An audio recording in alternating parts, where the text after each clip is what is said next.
Operation सिंदूर को लगभग 9 महीने हो चुके हैं, बट अभी तक ये मिस्ट्री क्लियर नहीं हो पाई थी कि हकीकत में किस परिस्थितियों में पाकिस्तान ने भारत के सामने घुटने टेके।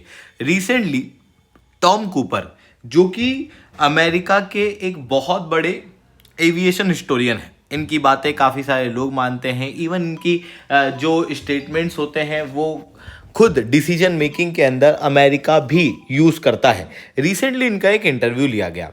इस इंटरव्यू को लिया था एनडीटीवी ने, और यहाँ पर क्लियरली इन्होंने ये कहा कि ऑपरेशन सिंदूर के समय पे किराना हिल पे जो स्ट्राइक हुई, it was a major game changer.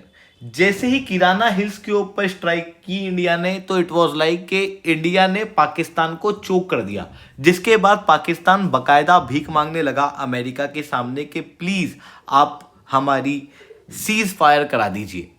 तो इस तरीके के डेवलपमेंट यहाँ पर कहे जा रहे हैं। अब यहाँ पर आप कहोगे कि तो फिर इंडियन एयरफोर्स के द्वारा इस बात को अभी तक एक्सेप्ट क्यों नहीं किया जा रहा है, इंडियन एयरफोर्स इस बात को डिनाई क्यों कर रही है? तो टॉम कूपर ने इसका भी एक बड़ा अच्छा सा जवाब दिया है। इसे मैं शुभलिंग चौहान डिटेल में आप लोगों के साथ में चर्चा करूंगा, बट उसके पहले आप लोग मेरे साथ में यूपीएससी सीएससी की तैयारी करना चाहते हो, इंडिया के टॉप एजुकेटर से पढ़ना चाहते हो, तो आप अनअकैडमी के ऊपर जुड़ सकते हो। अनअकैडमी के ऊपर इंडिया के टॉप एजुकेटर्स आप लोगों को पढ़ाएंगे। आप लोगों को 1-on-1 मेंटरशिप दी जाएगी, टेस्ट सीरीज दी जाएगी, स्टडी मटेरियल दिया जाएगा, और ये सब कुछ आपको ना काफ़ी मिनिमम कॉस्ट में पड़ने वाला है। एसआरसी 10 कोड लगाओगे तो आपको 50% नहीं, इवन 55% तक का डिस्काउंट मिलेगा, जिसके बाद ये सब्सक्रिप्शन केवल 17,999 के अंदर आपको अवेलेबल हो जाएगा। तो अगर आप सब्सक्रिप्शन लेना चाहते हो अनअकैडमी का, तो एसआरसी 10 कोड यूज़ कर सकते हो। इसके अलावा देखो, यूपीएससी का फॉर्म आ चुका है, काफ़ी बल्कि फॉर्म है, भरने में आप लोगों को दिक्कत आ रही होगी, कई सारे डाउट्स भी आपके दिमाग में आ रहे होंगे। तो ना डिस्क्रिप्शन के अंदर मैंने एक लिंक दी हुई है, उस लिंक को खोलना, उसको फिल आउट करना, उसके बाद ना हमारी टीम आपको खुद कॉल करेगी, और फिर उसके बाद आपके जितने भी डाउट्स हैं उन सबको रिजॉल्व किया जाएगा। चलिए दोस्तों, समझने का प्रयास करते हैं यहाँ पे क्या हुआ। सबसे पहले बात करते हैं, अगर आप भूल भी गए हो किराना हिल्स की स्ट्राइक को, तो एक बार मैं इस वीडियो को दिखाता हूँ, जिसके अंदर आपको क्लियरली किराना हिल्स की स्ट्राइक देखने को मिलेगी। ये पाकिस्तान में ही बनी हुई वीडियो है।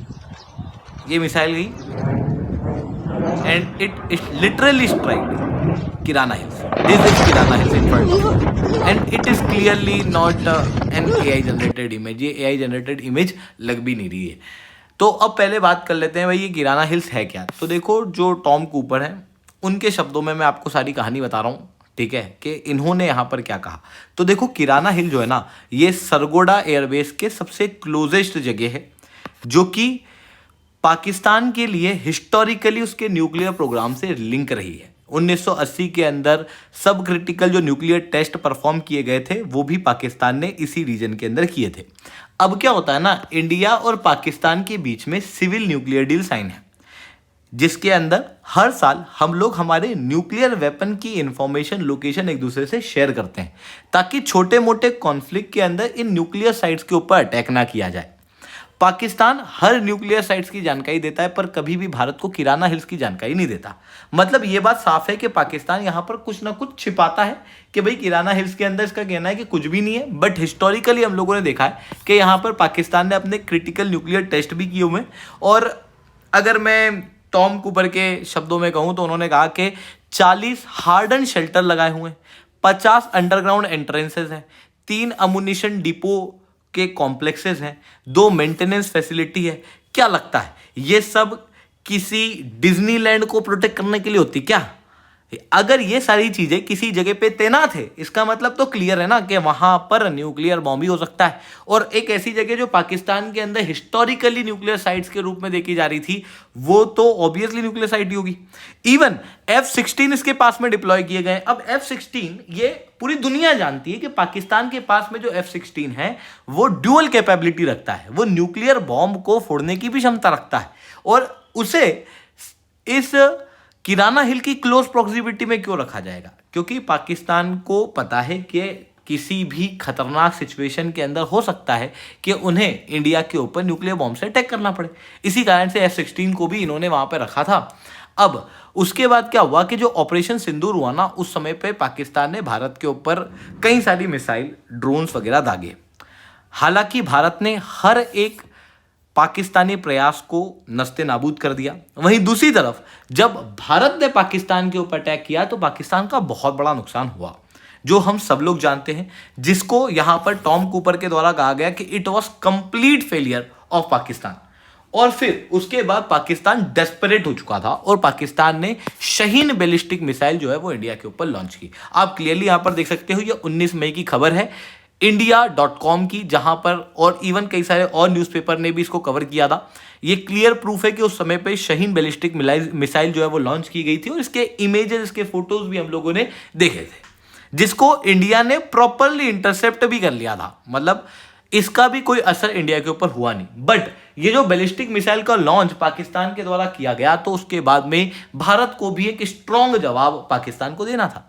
दूसरी तरफ पाकिस्तान, आप देख सकते हो, ये रूटर्स की न्यूज़ है, 10 मई की सुबह 8 बजे ये आई थी, जहां पर पाकिस्तान के प्रधानमंत्री न्यूक्लियर आर्सेनल को ओवरसी करने वाली बॉडी की मीटिंग बुलाते हैं। यानी कि इन सारे प्रयासों को करने में जब पाकिस्तान विफल हो गया, तो पाकिस्तान ये प्रयास कर रहा था कि अब हो सकता है कि हमें न्यूक्लियर अटैक ही इंडिया के ऊपर करना पड़े टू प्रोटेक्ट आवर इमेज। और देखो, पाकिस्तान के लिए जो उसके न्यूक्लियर वेपन है, न्यूक्लियर साइट्स हैं, दे आर वेरी इंपॉर्टेंट, क्योंकि एकमात्र वही तो चीज़ है जिसके वजह से वो डेटरेंस क्रिएट करने का प्रयास करता है, जिसके पीछे वो हर बार छिप जाता है। हर बार वो कहता है कि भाई न्यूक्लियर बॉम्ब हम लोग यूज़ कर लेंगे। हर बार इसी शब्द का प्रयोग पाकिस्तान के द्वारा किया जाता है। तो यही तो चीज़ है पाकिस्तान के पास में जो देखने को मिलती है। बेसिकली ये पाकिस्तान की गर्दन है। अब अगर आपने ना पुराने समय के युद्ध देखे होंगे दो अलग अलग योद्धाओं के, तो मान लो कि एक ये योद्धा है और दूसरा योद्धा इसके सामने बैठा हुआ है और इसकी गर्दन पे ये तलवार रख दी, तो आपको क्या लगता है युद्ध कौन जीता है? यही आदमी। भले ही मारा ना गया हो, पर गर्दन पे तलवार रख दी, इसका मतलब क्या हुआ कि आदमी युद्ध जीत चुका है। यही चीज इंडिया ने यहां पर बताई। इंडिया ने किराना हिल्स के ऊपर प्रॉपर्ली अटैक किया, जो कि इस वीडियो के अंदर इनके द्वारा बताया गया कि सबसे पहले भारत ने रडार को न्यूट्रलाइज किया और फिर उसके बाद में किराना हिल्स के ऊपर अटैक किया। किराना हिल्स के ऊपर जो अटैक था वो ऑब्वियसली उनके बॉम्ब को डिस्ट्रॉय करने के लिए नहीं था, but it was a clear message, it was clear संकेत कि आपकी जो न्यूक्लियर फैसिलिटी जिसके पीछे आप जाके छिपे हुए हो वो भी वेल प्रोटेक्टेड नहीं है। किसी भी समय इंडिया चाहे तो उसे डिस्ट्रॉय कर सकता है। और पाकिस्तान के पास में जो एकमात्र हथियार है जिसके नाम पे वो पूरी दुनिया में उछलता रहता है, वो हथियार से भी वो हाथ धो बैठेगा और इवन कई सारे लोगों का जान मान की हानि होगी, वो अलग। It was a clear message.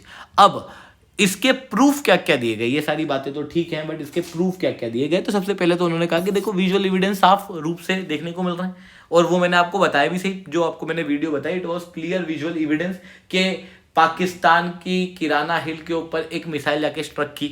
Even radar separation के क्लियर डाटाज हम लोगों को देखने को मिल रहे हैं, जो कि किराना हिल्स के आसपास वाले रडार्स हैं उन सबको यहाँ पर सप्रेस किया गया था, जिसके प्रूफ यहाँ पर देखने को मिल रहे हैं। और इवन देखो, जब हम कहते हैं सीज फायर, तो भारत क्या कहता है? भारत कहता ये है कि हमने, हमारी इच्छा थी तो हमने सीज फायर किया। इस्लामाबाद यानी पाकिस्तान क्या कहता है? पाकिस्तान हर बार कहता है थैंक यू ट्रंप, तुमने बचा लिया, थैंक यू ट्रंप, तुमने बचा लिया। इसका मतलब क्या है कि basically Pakistan has contacted Trump, Pakistan had contacted the Washington and Washington then contacted India कि भाई वो बहुत डरे हुए हैं, मत मारो। इस तरीके की चीज यहां पर क्लियरली होती हुई दिखाई दी। अब इस्लामाबाद क्यों जाएगा अमेरिका के पास प्लीज सीज फायर कराने? क्योंकि उसके कुछ एयरबेस नष्ट हो गए थे या फिर उसकी न्यूक्लियर फैसिलिटी के ऊपर अटैक हो गया था। ऑब्वियसली इन्होंने कहा कि डिप्लोमेटिक सिग्नल्स भी क्लियरली ये बात बताते हैं कि किराना हिल्स के आसपास अटैक हुआ। इवन जो सैटेलाइट इमेजेस हैं जो कि रिसेंटली 2025 जून के अंदर ओसिंट के द्वारा शो की गई थी, उन्होंने बताया कि देखो किराना हिल के ऊपर clearly scratches, munition impact scar देखने को मिले। दे आर नॉट क्रेटर नहीं थे, मतलब कोई बड़ा धमाका नहीं किया गया था, कोई गहरा धमाका नहीं गया था, केवल एक संकेत दिया गया था कि अगली बार बड़ा धमाका भी हो सकता है। और जो तुम न्यूक्लियर वेपन छिपा के बैठे हो, जो हर बार आप सिविल न्यूक्लियर डील के अंदर शो नहीं करते, एक्सचेंजेस के अंदर शो नहीं करते, इसका मतलब ये नहीं है कि हमको पता नहीं है। यहीं पे न्यूक्लियर वेपन भी है और हम चाहें तो इसे फोड़ भी सकते हैं।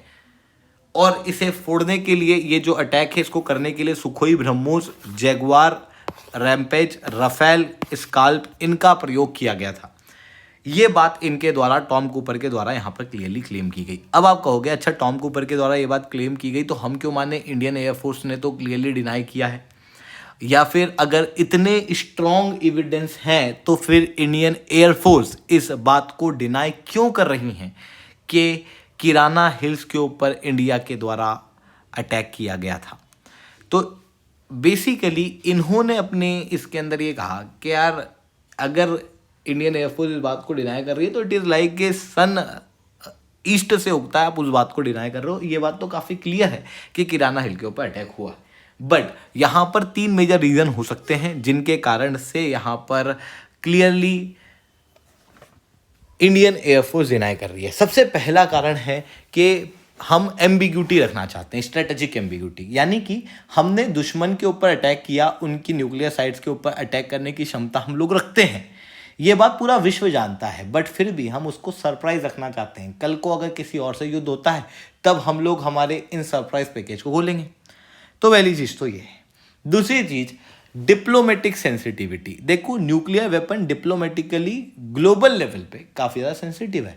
ऐसी कंडीशन में अगर भारत क्लियरली इस बात को एक्सेप्ट कर लेगा कि हाँ हमने न्यूक्लियर साइट्स के ऊपर अटैक किया और ये जानबूझ के किया गया है, तो फिर ग्लोबल लेवल पे क्रिटिसिज्म, प्रेशर, ये सारी चीज़ें जो हैं वो झेलने को मिलेंगी कि भाई न्यूक्लियर साइट्स के ऊपर अटैक नहीं करना चाहिए था वगैरह वगैरह। ऐसी कंडीशन में डिप्लोमेटिक सेंसिटिविटी को ध्यान में रखते हुए यहाँ पर भारत ने इस बात को क्लियरली नहीं कहा, बट अभी भी जो इंडियन एयरफोर्स का स्टेटमेंट था, सबसे पहला स्टेटमेंट, उसके अंदर इंडियन एयरफोर्स के जो एयर चीफ मार्शल हैं उनके द्वारा क्लियरली ये बात कही गई थी कि जब इंटरव्यूअर ने पूछा कि भारत ने किराना हिल्स के ऊपर अटैक करके क्या पाकिस्तान की न्यूक्लियर साइट को फोड़ दिया, तो उनका जवाब ये था, थैंक यू, आपने मेरे को ये बता दिया कि वहाँ पर न्यूक्लियर साइट्स थी।